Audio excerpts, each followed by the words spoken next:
நன்னெறி கதைகள். கதையோட தலைப்பு மாமியார் மருமகளின் சிக்கன் பிரியாணி. பிரியாணி பிடிக்காதவங்க யாருமே இருக்க மாட்டாங்க. பிரியாணி பிடிக்கும்ல, கண்டிப்பாக இந்நேரத்துக்கு நம்மளோட வீடியோவுக்கு ஒரு லைக் பண்ணியிருப்பீங்க. உங்களுக்கு உங்களோட அம்மா அப்பா தான் ரொம்ப ரொம்ப பிடிக்குமா அப்படின்னா இந்த சேனலுக்கு ஒரே ஒரு சப்ஸ்கிரைப் பண்ணிக்கோங்க. வாங்க இப்போ கதைக்குள்ளே போகலாம். சுஜிக்கும் கல்பனாவுக்கும் ரொம்ப நாளாகவே ஆசை, நம்ம 2 பேருமா சேர்ந்து ஒரு தொழில் பார்க்கணும் அத்தை அப்படின்ட்டு. கூடிய சீக்கிரத்துலேயே ஆரம்பிச்சிடலாம் அப்படின்ட்டு அவங்களோட மனசு போலவே அவங்க சமையல் வேலையை ஆரம்பிச்சிட்டாங்க. அன்னைக்கு அவங்க வீட்டு பக்கத்துலேயே ஏதோ ஒரு விசேஷம், அதுக்காக சமையல் ஆர்டர் வந்திருந்தது. அவங்களுக்காக தான் பிரிஞ்சு செஞ்சிட்ருக்குறாங்க. விறகடுப்பு சும்மா குபு குபுன்னு எரியுது. ஒரு பக்கம் பெரிய டபரால பிரிஞ்சி அவ்வளோ வாசனையாக வீசும். நல்லா கொதிக்க கொதிக்க மணத்தோட வீசுது வாசம். அங்கே பக்கத்தில் உள்ளவங்க யாரோ ஒருத்தவங்க வர்றாங்க. யாருன்னே இது வரைக்கும் சுஜி பார்த்ததே கிடையாது. என்னம்மா பண்ணிகிட்ருக்குறீங்க? பசி ஆளையே தூக்கிடும் போல இருக்குது. நீங்கள் செய்கிறதெல்லாம் பார்த்தா எனக்கு என்ன சொல்கிறதுனே தெரியல அப்படிங்கிறாரு. அதை கேட்டோன்னையும் சுஜிக்கு கொஞ்சம் பயம் எடுக்க ஆரம்பிச்சிருச்சு. அத்தை, இவங்க யாருன்னே தெரியலையே, திடீர்னு வந்து இப்படி பேசிகிட்ருக்குறாங்க. நம்ம சமையல் வேலை வேற இன்னும் முடியவே இல்லை. நான் போகட்டுமா அத்தை? நீங்கள் பேசி சமாளிக்கிறீங்களா அப்படிங்கிறான். ஏய், இப்போ எதுக்கு பயந்துட்டுருக்கிற? அதான் தம் போட்டாச்சுல்ல, அது ஒரு பக்கம் தயாராகட்டும். இவன் யாருன்னே தெரியலையே, நானும் இப்போ தான் முறையாக பார்க்குறேன். ஊருக்கு புதுசாக இருக்கும் போல இருக்குது. வாய் கொஞ்சம் ஓவராக பேசுகிறான்ல. இரு இரு, இப்போ கோணையாக்கிறேன் பாரு வாயை. எவ்வளோ தைரியம் இருந்தால் இவ்வளோ தைரியமாக என்னோட மருமகளை பார்த்து இப்படி பேசுகிறேன்னு கேட்குறேன். நீ பயப்படாத சுஜி அப்படிங்கிறாங்க. அத்தை அத்தை, நீங்கள் கொஞ்சம் அமைதியாக இருங்க. உங்கள்கிட்ட சொன்னதே தப்பாக போச்சு. நானே என்னன்னு கேட்குறேன் அப்படின்ட்டு. ஆனால் என்னென்ன வேணும்? இது வரைக்கும் உங்களை நாங்கள் பார்த்ததே கிடையாது. என்ன விஷயமா நீங்கள் வந்திருக்கிறீங்கன்னு கொஞ்சம் புரிகிற மாதிரி சொன்னீங்கன்னா கொஞ்சம் எங்களுக்கு ஈஸியாக இருக்கும்ல அப்படிங்கிறா. அதுவா? நீங்கள் இவ்வளோ வாசத்தோடு பிரிஞ்சா பிரியாணியா ஏதோ சமைக்கிறீங்க. ஆனால் எனக்கு அங்கே உட்கார முடியல. விசேஷ வீட்டுக்கு வந்திருக்கிறேன், எனக்கு பசி எடுக்க ஆரம்பிச்சிருச்சு. சீக்கிரமாக பிரிஞ்ச கொண்டு வந்தால் தான் என்னமாம்மா? நானே உங்கள்கிட்ட ஆர்டரு கொடுத்துட்டு போகலான்னு வந்தேன். இப்போது வீசுகிற வீசு வாசம் அப்படியா வீசும். என்னை அங்கே உட்கார விடாமல் இங்கே இழுத்துட்டு வந்துருச்சு. இன்னும் கொஞ்ச நேரத்தில் அங்கே உள்ளவங்க எல்லாரும் இங்கே வந்துடுவாங்க. உங்களை பார்த்தாலே நல்லாவே தெரியுது, நல்லா தரமாக ருசியாக ஆரோக்கியமான உணவை தான் எல்லாருக்கும் தரணுன்ட்டு அவ்வளோ நுணுக்கத்தோடு செஞ்சிட்ருக்கிறீங்க. அதனால தான் என்னோட மச்சான் வீட்டு விசேஷத்துக்கு வந்த நான், யார் சமைக்கிறது? என்னோட வீட்டு விசேஷத்துக்கும் இவங்க தான் சமைக்கணும், நான் போய் இப்போவே ஆர்டர் கொடுத்துட்டு வரேன்னு ஓடியே வந்திருக்கிறேன். நீங்கள் எங்கள் வீட்டுக்கு சமைச்சு கொடுக்கணும், வருவீங்களா? ஆனால் இங்கே கிடையாது, கொஞ்சம் தூரம். பரவாயில்ல, நீங்கள் அங்கே வந்து சமைக்கலைன்னா கூட. ஆனால் எனக்கு உங்களோட சாப்பாடு மட்டும் எங்கே இருந்தாலும் அனுப்பி வச்சா கூட பரவாயில்ல, வண்டியில். எவ்வளோ செலவானாலும் பரவாயில்லைங்க, நல்லா ருசியாக சமைச்சு கொடுத்தா போதும். இப்போ உங்களுக்கே கூட தோணும், யார் இவனே தெரியல, விசேஷ வீட்டுக்கு வந்தவன் நம்மள்கிட்ட போயிட்டு பிரியாணி ஆர்டர் கொடுக்குறானேன்னு. அதுவும் சாப்பிட்டு கூட பார்க்கவே இல்லை, அதுக்கு முன்னாடி எப்படி ருசி தெரியும் தானே யோசிக்கிறீங்க. கிட்டத்தட்ட ஒரு 15 வருஷங்களுக்கு முன்னாடி நானும் எங்கள் அப்பாவும் ஹோட்டல் தான் வச்சு நடத்திட்டு வந்துட்டு இருந்தோம். எங்கள் அப்பாவுக்கு உடல்நிலை சரியில்லாமல் போனதுக்கு பிறகு தனியாக என் ஒருத்தனால் ஹோட்டலை மெயின்டைனே பண்ண முடியல. அதனால் வேலைக்கு ஆட்கள் போட்டேன். அது போட்டது தான் போட்டேனே, என்னோட வேலைக்கு இப்படி ஒரு ஆப்பு நடக்கும்னு நான் எதிர்பார்க்கவே இல்லை. மொத்தமும் ஊற்றிக்கிச்சு. அதில் தான் நான் மூடினேன், இதுக்கப்புறம் நம்ம ஹோட்டலே திறக்க வேண்டான்ட்டு. யாருமே சரியான ஆட்கள் அமையலை. அதனால தான் நான் அப்படி ஒரு முடிவுக்கே வந்தேன். வேலைக்கு ஆள் போட்டது சரியில்லாமல் போட்டதுனால தானே நமக்கு இவ்வளோ பிரச்சனை வந்தது. சரி, ஆளுங்களை எல்லாத்தையும் நிறுத்திட்டு திரும்பவும் நம்மளாவே எல்லா வேலைகளையும் பார்க்கலான்ட்டு எல்லா வேலைகளையும் ஒன்று விடாமல் இழுத்து போட்டு பார்த்தேன். அது எதுவுமே எனக்கு சரி வரல. இதுலேயும் நான் பண்ண தவறு என்ன தெரியுமா? நான் செய்கிற ஒவ்வொரு சமையலையும் என்னோட வேலையாட்கள் பார்த்துக்கிட்டே இருப்பாங்க. எனக்குன்னு இருந்த ரகசியம் முழுக்க அவங்களுக்கு தெரிஞ்சிருச்சு. அதுக்கப்புறம் என்னோட கைப்பக்குவமே போயிடுச்சே. அதனால் நான் எங்கே போனாலும் எந்த சமையல் எனக்கு பிடிச்சாலும் வாசனை என்னை இழுத்துருச்சுன்னு வச்சுக்கோங்களேன். அவங்க கிட்ட போயிட்டு சொல்லிடுற வார்த்தை, நீங்கள் யார்கிட்டேயும் உங்களோட சமையல் ரகசியத்தை முழுசாக சொல்லிடாதீங்கன்ட்டு தான். நீங்களும் அதே மாதிரி இருந்துக்கோங்க. ஏன்னா எப்போவுமே நம்ம தொழில் நமக்கு கை கொடுக்கணும். என்ன மாதிரி யாருமே ஆகக்கூடாது. நான் ரொம்ப ஆசையோடு கேட்குறேன். கண்டிப்பாக எங்கள் வீட்டு விசேஷத்துக்கு நீங்கள் தான் சமைச்சு கொடுக்கணும். இது என்னோட அன்பான வேண்டுகோள் அப்படிங்கிறாங்க. கண்டிப்பாண்ணே, கண்டிப்பாக. இவ்வளோ தூரம் நீங்கள் பேசியிருக்கிறீங்களே, நீங்கள் ஒரு வார்த்தை சமைச்சு கொடுன்னு ஆர்டர் கொடுத்தாலே போதும். இவ்வளோ பேசி எங்களை கரைய வச்சிட்டிங்கண்ணே. நாங்கள் சமைச்சதை இது வரைக்கும் யாரும் இவ்வளோ பெருமையாக சொன்னதே கிடையாது. முறையாக சாப்பிட்டு பார்க்காமலேயே நீங்கள் எங்களை பற்றி இவ்வளோ கணிப்போட எப்படி தான் நீங்கள் இப்படி சொல்கிறீங்கன்னு எனக்கு தெரியல. ஆனால் நீங்கள் வச்சுருக்கிற நம்பிக்கை எங்கள் மேலே அளவுக்கு அதிகமாக இருக்குது. அதை விட நாங்கள் உங்களுக்கு கண்டிப்பாக சிறப்பாக பிரியாணி செஞ்சு தருவோம். என்னைக்கு, எப்போ, எங்கே வேணும்னு மட்டும் நீங்கள் எல்லாத்தையும் விளக்கமாக எனக்கு ஒரு விஷயமா எழுதி மட்டும் கொடுத்துருங்க. அதுக்கப்புறம் நீங்கள் நினச்சதை விட நாங்கள் சிறப்பாகவே பண்ணித்தரோம் அப்படின்ட்டாங்க சுஜி. உடனே கல்பனாவும், ஆமாம் தம்பி, ஆமாம். உங்களை பார்த்தோன்னையும் எனக்கு கொஞ்சம் ஒரு மாதிரியாக தான் இருந்துச்சு. ஆனால் நீங்கள் இப்போ பேசுனதுக்கப்புறம் தான் தெரியுது, நீங்கள் நான் நினச்ச மாதிரி ஆள் கிடையாது. ரொம்பவே தங்கமான பிள்ளைன்னு. சரிங்க தம்பி, நீங்கள் கேட்குற மாதிரியே நாங்கள் பிரியாணியை செஞ்சு கொடுத்துட்றோம். சரி உட்காருங்க தம்பி, வந்ததுலேருந்து நின்றுட்டே இருக்கிறீங்க. நான் போய் தண்ணி கொண்டு வரேன் அப்படிங்கிறாங்க. இல்லை இல்லை இருக்கட்டும், நான் தான் பிரியாணியே சாப்பிட்றேன்னு சொல்லியிருக்கிறேன்ல, உங்கள்கிட்ட ஆர்டரே கொடுத்துட்டேன். அப்போ நான் சாப்பிட்ட மாதிரி தான். இப்போ மட்டும் நான் தண்ணி வேறு ஏதாவது சாப்பிட்டு வயிற்றை நிறச்சிட்டேன்னு வச்சுக்கோங்களேன், நீங்கள் செஞ்ச பிரிஞ்சி சாப்பிட்றதுக்கு எனக்கு வயிற்றில் இடம் பற்றாமல் போயிடும். ஏன்னா நான் நல்லா சாப்பிட்ணுன்னு அங்கே கொடுத்த ஒரு பலகாரத்தை கூட திங்காமல் உட்காந்துட்ருக்கிறேன். எல்லாத்துக்கும் காரணம் உங்களோட பிரிஞ்சி தான். கண்டிப்பாக அதை நான் வயிறு முட்டை முட்டை சாப்பிட்ணும். அதுக்காக தான், தப்பாக எடுத்துக்காதீங்க அப்படின்ட்டாங்க. சரிங்க தம்பி, சரிங்க தம்பி, நீங்கள் பேசுகிறது நல்லாவே புரியுது. நீங்கள் அவ்வளோ ஆர்வத்தில் இருக்கிறீங்க. இன்னும் கொஞ்ச நேரத்திலேயே தயாராகிடும். அத்தை நான் போயிட்டு பிரிஞ்சு தயாராகிடுச்சான்னு தம் எடுத்து பார்க்குறேன். இந்நேரத்துக்கு ரெடியாக இருக்கும் அப்படிங்கிறாங்க. சரி சரி, நீ போ, நானும் இதோ வரேன் அப்படிங்கிறாங்க கல்பனாவும். சரி சரி, நீங்கள் 2 பேரும் வேலையை பாருங்கள், நானும் கிளம்புறேன்.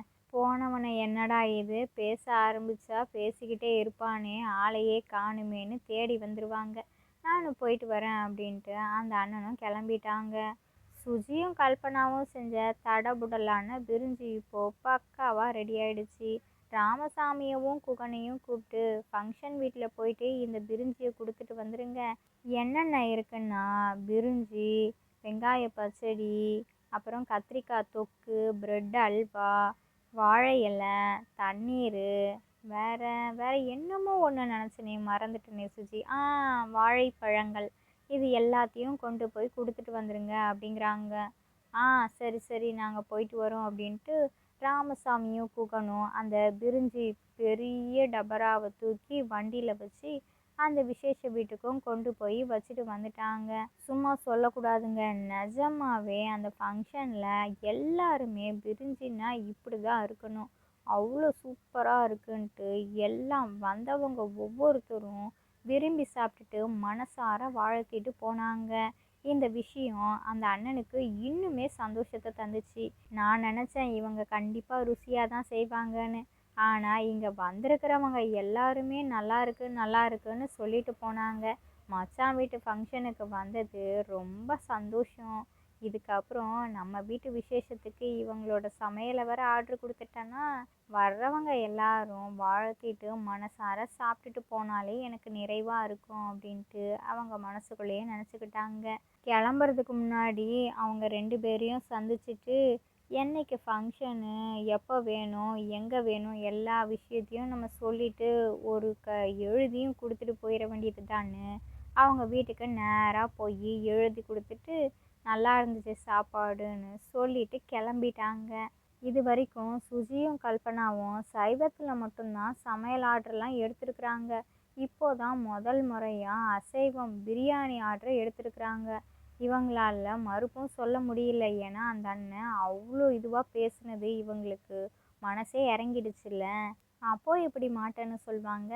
ஆனால் அந்த அண்ணன்ட்ட இன்னமும் சொல்லவே இல்லை. இது வரைக்கும் நாங்கள் சைவ சமையல் மட்டும்தான் எல்லாருக்கும் சமைச்சு கொடுத்துருக்குறோம். அசைவம் இது வரைக்கும் யாருமே எங்களுக்கு ஆர்டர் கொடுத்ததும் இல்லை. நீங்கள் தான் முதல் முறையாக கொடுத்துருக்குறீங்க. நாங்கள் எப்படி செய்வோன்னு தெரியல அப்படின்னு எந்த விஷயத்தையுமே சொல்லலை. ஏன்னா இவங்களுக்கு ஒரு நம்பிக்கை கண்டிப்பாக நம்மளால் நல்லா செய்ய முடியும்ன்ட்டு. சுஜியும் கல்பனாவுமா சேர்ந்து இதுக்கப்புறம் நம்ம எதை பற்றியும் யோசிக்கவே கூடாது.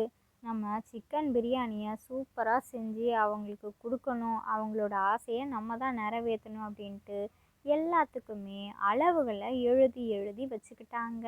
இப்போ இவங்களுக்கு இருந்த கொஞ்ச நஞ்ச பயமும் மொத்தமாக போயிடுச்சு. அப்படியே பறக்குறாங்க. நம்ம என்னைக்கிடா அந்த பிரியாணியை செஞ்சு கொடுப்போன்னு. அந்த நாளும் வந்துருச்சு. சுஜியும் கல்பனாவுமா சேர்ந்து அவங்களோட கணவன் அதாவது ராமசாமி குகன் 2 பேரோட உதவியோடவும் கறி மசாலா எல்லா பொருட்களையும் வாங்கிட்டு வந்து இப்போவும் யாரோட உதவியும் இல்லாமல் மாமியாரும் மருமகளுமா மட்டும் சேர்ந்து இது வரைக்கும் யாருக்குமே செய்யாத அளவுலையும் செய்யாத அசைவ பிரியாணியவும் இப்போ முதல் முறையாக செய்கிறாங்க. அவ்வளோ அளவு செய்கிறதுக்கு நேரம் கொஞ்சம் அதிகமாகவே எடுத்துக்கிச்சு. ஆனால் அவங்க சொன்ன நேரத்தை விட சீக்கிரமாகவே நாம் கொண்டு போய் கொடுக்கணுன்ட்டு வேலைகள் சுறுசுறுப்பாக அவ்வளோ விறுவிறுப்பாக நடந்துட்டுருக்குது. பக்காவாக ரெடி ஆகிடுச்சு. இது வரைக்கும் வீட்டுக்கு மட்டும்தான் கொஞ்சமாக பிரியாணி செஞ்சு சாப்பிட்ருக்குறாங்க. இவ்வளோ அளவில் செஞ்ச உடனே இவங்களாலேயே ஆச்சரியம் தாங்க முடியலை. குகனும் ராமசாமியும் ரொம்ப பெருமைப்படுறாங்க. ஏய் கல்பனா கல்பனா சுஜி, நீங்கள் 2 பேரும் அசத்திட்டீங்க போங்க. நாங்களே உங்கள் மேலே இவ்வளோ நம்பிக்கை வைக்கல. ஆனால் நீங்கள் 2 பேரும் உங்கள் மேலே வச்ச நம்பிக்கை உங்களை விட்டு வீண் போகவே இல்லை. ஜெயிச்சிட்டிங்கன்னா பார்த்துக்கோங்களேன். அவங்க சொன்ன மாதிரி அதை விட ரொம்ப சந்தோஷப்பட போகிறாங்க. சரி சரி நேரமாச்சு, நாங்கள் போயிட்டு அவங்க வீட்டில் கொடுத்துட்டு வந்துடுறோன்ட்டு வண்டியில் ஏற்றிக்கிட்டு குகனும் ராமசாமியும் கிளம்பிட்டாங்க. ஃபங்க்ஷன் நடக்கிற இடத்துக்கும் போயிட்டாங்க. அங்கேயும் பிரியாணி, தயிர் பச்சடி, கத்திரிக்காய், முட்டை, சிக்கன் வறுவல், வாழை இலை, தண்ணீர், பிரெட் அல்வான்னு எல்லாத்தையும் கொடுத்துட்டு இந்த ராமசாமியும் குகனும் கிளம்பிட்டாங்க. ஃபங்க்ஷனும் முடிஞ்சிருச்சு. பாத்திரத்தை எல்லாத்தையும் கழுவியும் வச்சுட்டாங்கன்னா பார்த்துக்கோங்க. ஆனால் அன்னைக்கு வரைக்கும் சுஜிக்கும் கல்பனாவுக்கும் ஒரு ஃபோன் கூட வரவே இல்லை. சாயங்காலம் ஆகுது. ஆனால் இன்னுமே ஃபோன் போடவே இல்லையே. நல்லா இருந்ததா என்னன்னு தெரியலையே. நல்லா இருந்ததுன்னா எப்படியும் சீக்கிரமாகவே ஃபோன் பண்ணி சொல்லியிருப்பாங்க அந்த அண்ணன். ஆனால் இன்னும் சொல்லலையே அத்தை அப்படின்ட்டு சுஜி அவங்களோட அத்தைக்கிட்ட சொல்லி புலம்பிகிட்ருக்குறா. ஏய் என்ன சுஜி நீனு, அதெல்லாம் எப்படி நல்லா இல்லாமல் போகும். நம்ம தான் நல்லா செஞ்சோம்ல. அவங்க வீட்டில் விருந்தாளியெல்லாம் இருப்பாங்க. உடனே எப்படி எல்லா விஷயத்தையும் பட்டு பட்டுன்னு சொல்ல முடியும். பொறுமையாக சொல்லுவாங்க. பாத்திரத்தை எடுக்க போகணும்ல, அப்போ சொல்லிவிட்டாலும் விடுவாங்க. நேர்லையே சொல்லிக்கலாம். ஃபோனில் சொன்னால் அவ்வளோவா இருக்காது நல்லா அப்படின்ட்டு. அதனால தான் இருக்கும். அதை விட்டுட்டு நீ போட்டு எதையாவது யோசிச்சுட்ருக்குறியே. சரி சரி வா சாப்பிடுவோம் அப்படிங்கிறாங்க. ம் இல்லை அத்தை இல்லை, எனக்கு மனசே ஒரு மாதிரியாக இருக்குது. ஏன்னா முறையாக செஞ்சதில்ல. அதை பற்றி நமக்கு ஏதாவது ஒரு விஷயம் தெரிஞ்சால் தானே நமக்கு ஒரு நிம்மதியாக இருக்கும். சாப்பிடவே தோண மாட்டேங்குது அப்படிங்கிறா. அப்போ திடீர்னு ஒரு ஃபோன் வருது. பார்த்தா அந்த அண்ணன் தான். ஏய் ஏய் இரு இரு ஒரு நிமிஷம், அந்த தம்பி தான் ஃபோன் பண்ணுறாங்க, நான் என்னன்னு கேட்குறேன் அப்படின்ட்டு கல்பனா ஃபோன் அட்டன் பண்ணி பேசுகிறாங்க. அம்மா நீங்கள் சூப்பராக செஞ்சுருந்தீங்க. வந்திருந்தவங்க எல்லாரும் வயிறார சாப்பிட்டு சந்தோஷமாக போனாங்க. இது வரைக்கும் எனக்கு இவ்வளோ சந்தோஷமாக என்றைக்குமே இருந்ததில்லை. ஹோட்டல் முதலாளியாக இருந்த எங்கள் அப்பாவுக்கே உங்களோட சமையல் அவ்வளோ பிடிச்சி போச்சு. யாரோட சமையலையும் சீக்கிரத்தில் நல்லா இருக்குன்னு எங்கள் அப்பா சொன்னதே கிடையாது. ஆனால் அவங்களே விரும்பி சாப்பிட்ருக்குறாங்கன்னா பார்த்துக்கோங்களேன். எனக்கு கொஞ்சம் எடுத்து வாயிடான்னு சொன்னாங்க. நாங்கள் இப்போ எல்லாரும் நீங்கள் சமைச்ச பிரியாணியை இன்னும் கொஞ்சம் எடுத்து வச்சுருந்தோம். அதை தான் சாப்பிட்டுட்ருக்குறோம். ரொம்ப ரொம்ப சந்தோஷம். உங்களை நேரில் பார்க்கணும். அதுலேயும் எங்கள் அப்பா தான் அவங்கள சந்தித்து வாழ்த்து சொல்லணும்னு சொல்லிகிட்டே இருக்கிறாரு. அவரை நான் கூட்டிகிட்டு வரேன் அப்படிங்கிறாங்க. அட என்ன தம்பி நீங்கள் பாவம் வயசானவங்களை எதுக்கு கூட்டிட்டு அங்கேயும் இங்கேயும் அலைஞ்சிக்கிட்டு நானும் சுஜியுமே பாத்திரம் எடுக்க வரும்பொழுது கூடவே வந்துடுறோம் வண்டியில். அப்போ பார்த்து பேசிக்கிறோம். வேற என்ன தம்பி இருக்கட்டும், பரவாயில்ல பரவாயில்ல அப்படிங்கிறாங்க. சரி சரிம்மா நான் வச்சிடுறேன் அப்படின்ட்டு வைக்கிறாங்க. இது எல்லாத்தையுமே கல்பனா ஸ்பீக்கரில் தான் போட்டு பேசுனாங்களா. ஒவ்வொரு விஷயத்தையும் கேட்கும் பொழுது சுஜிக்கு காதில் தேன் பாயிற மாதிரி இருந்தது. குதியாக குதிச்சிட்டு இருந்தாங்க. அத்தை இது போதும் அத்தை, எனக்கு இதை விட வேற என்ன வேணும், ரொம்ப சந்தோஷமாக இருக்கிறேன், வாங்க சாப்பிட போவோம் அப்படிங்கிறாங்க. ஆ வா வா, இதைத்தான் நான் எதிர்பார்த்தேன், வா போவோம் அப்படின்ட்டு அவங்க 2 பேரும் போய் சாப்பிட்றாங்க. அதுக்கப்புறம் குகனு ராமசாமியும் வந்துட்டாங்க. அவங்களுக்கும் போய் பரிமாறுறாங்க. என்ன சுஜி நீ மட்டும் நின்றுட்டே இருக்கிற, எங்கள் கூட உட்காந்து சாப்பிட்லாம்ல. ஆ வா வா அப்படிங்கிறாங்க. நானும் அத்தையும் தான் அப்போதையே சாப்பிட்டுட்டோமே, நீங்கள் 2 பேர் தான் சாப்பிட்ணும், வர்றதுக்கு லேட் ஆயிடுச்சோ. சரி சரி நல்லா சாப்பிடுங்க, வயிறார சாப்பிடுங்க அப்படின்ட்டு இனிமையாக பரிமாறுறாங்க. ராமசாமியும் குகனும் சாப்பிட்டு முடிக்கிறாங்க. கொஞ்ச நேரத்திலேயே ராமசாமியோட நண்பன் ஒருத்தவங்க ஃபோன் பண்ணுறாங்க. அடடா யாரா இது ஃபோன் பண்ணுறது? ஆ என்னோட தோழனாச்சே, அவன் தான் ஃபோன் பண்ணுறான். சரி என்னன்னு பேசுவோம் அப்படின்ட்டு அவங்களும் ஃபோன் அட்டன் பண்ணி பேசுகிறாங்க. டேய் எவ்வளோ வருஷம் ஆகுதுடா, இப்போதான் என்னோட ஃபோனுக்கு ஃபோன் பண்ணணும்னு தெரிஞ்சுதா? ஆ சரிடா சரிடா, நல்லா இருக்கியா, வீட்டில் எல்லாரும் எப்படி இருக்கிறாங்க அப்படின்ட்டு நல்லா விசாரிக்கிறாங்க. ஆ நான் நல்லா இருக்கேன்டா, நான் இன்னைக்கு நிறைவா ரொம்ப சந்தோஷத்தோட சிறப்பான பிரியாணியை சாப்பிட்டேன். அதுக்கப்புறம் அவங்கள சந்திக்கிறதுக்காக தான் இந்த ஏரியா, அதாவது நீ இருக்கிறல்ல அங்கே தான் அவங்க வீடு இருக்குதான். அதனால் என்னோட மகன் கூட்டிகிட்டு வந்துட்டுருக்குறான். உன்னையும் ஒரு எட்டு பார்த்துட்டு போகலான்ட்டு வந்தேன், அதுக்காக தான்டா ஃபோன் அடித்தேன் அப்படிங்கிறாங்க. என்னது உங்கள் வீட்டில் விசேஷமா? ஏன்டா ஒரு வார்த்தை கூட சொல்லலை? சரி சரி பரவாயில்ல இருந்துட்டு போகுது விடு, வீட்டுக்கு வரேன்னு சொன்னல அதுவே சந்தோஷம். சரி சரி வாங்க வாங்க அப்படிங்கிறாங்க. நாங்கள் அந்த சமையல்காரங்க வீட்டுக்கு போயிட்டு அதுக்கப்புறமா உன்னை சந்திச்சுட்டு தாண்டா போவோம் அப்படின்னு சொல்லி ஃபோனை வச்சுட்டாங்க. கொஞ்ச நேரத்திலேயே சுஜியும் கல்பனாவும் நின்று பேசிகிட்டு இருக்கும் பொழுது அந்த வயசான ஐயா வர்றாங்க. யாருன்னே தெரியல. கூடவே அந்த அண்ணனும் வர்றாங்க. அண்ணே வாங்கண்ணே. என்னண்ணே நாங்களே வரோன்னு சொன்னோம்ல, அதை விட்டுட்டு எதுக்குண்ணே பாவம் வயசான ஐயாவெல்லாம் கூட்டிகிட்டு வந்திருக்கிறீங்க? சரி சரி வாங்க, ரொம்ப சந்தோஷம் ஐயா, வாங்க ஐயா, உங்களை பார்க்கணுன்னு நாங்களே அவ்வளோ எதிர்பார்ப்போடு இருந்தோம், நீங்களே எங்களை பார்க்க வந்துட்டீங்களே, உட்காருங்க உட்காருங்க அப்படிங்கிறாங்க. அவங்களும் போய் உட்காந்துருக்குறாங்க. இந்த சத்தத்தை கேட்ட உடனேயுமே ராமசாமி வேக வேகமாக வர்றாங்க. டேய் நண்பா, நீ என்னடாண்ணா நம்ம வீட்டுக்கு வந்திருக்கிற? என்னோட மனைவியும் அப்புறம் மருமகளும் தாண்டா இன்னைக்கு சமையல் ஆர்டர் பண்ணது. உன்னோட வீட்டு விசேஷத்துக்கா இவங்க சமைச்சு கொடுத்துருக்குறாங்க. முறையாக செஞ்ச பிரியாணி எப்படி வருமோன்னு யோசித்தோம், ஆனால் ரொம்பவே நல்லா வந்துருந்துச்சு. சரி சரி சாப்பிட்டீங்கல்ல, எப்படி இருந்தது, நல்லா இருந்ததா அப்படின்னு கேட்குறாங்க. அதை சொல்கிறதுக்கு என்னால் அங்கே இருக்கவே முடியல, வந்து நேரில் சொல்லிட்டு போகணுன்ட்டு தான் என்னால் இருக்க முடியல. கூட்டிகிட்டு போனேன், என் மகனும் இதோ கூப்பிட்டு போகிறோம்ப்பான்ட்டு உடனே கூட்டிகிட்டு கிளம்பிட்டான். இதுலேயும் பாரேன், என்னோட நண்பனோட வீட்டில் தான் சமையல் கலைஞர்கள் எல்லாம் இருக்கிறாங்கன்னு தெரியும் போது எனக்கு சந்தோஷம் தாங்க முடியலை. நான் ஒரு காலத்தில் ஹோட்டல் வச்சு நடத்திட்டு இருந்தேன், அது முடியலை, அப்படியே போயிடுச்சு, வயசாயிடுச்சுல்லடா, எங்கே சமாளிக்க முடியலை, என்னோட மகனாலையும் முடியல. அதுக்கப்புறம் அவனுக்கும் கைப்பக்குவம் போயிடுச்சு. சிக்கன் பிரியாணினா சிக்கன் பிரியாணி தான், சிக்கன் எந்த அளவுக்கு வேகணுமோ அந்த அளவுக்கு பதமாக வெந்திருந்தது. அரிசி கொஞ்சம் கூட குலையவே இல்லை, காரம் ஜம்முன்னு இருந்துச்சு. உப்புனா இப்படி தான் போடணும், எதுலேயுமே குறை கண்டுபிடிக்கவே முடியாது, அந்த அளவுக்கு சிறப்பாக செஞ்சிட்டீங்க அப்படிங்கிறாங்க.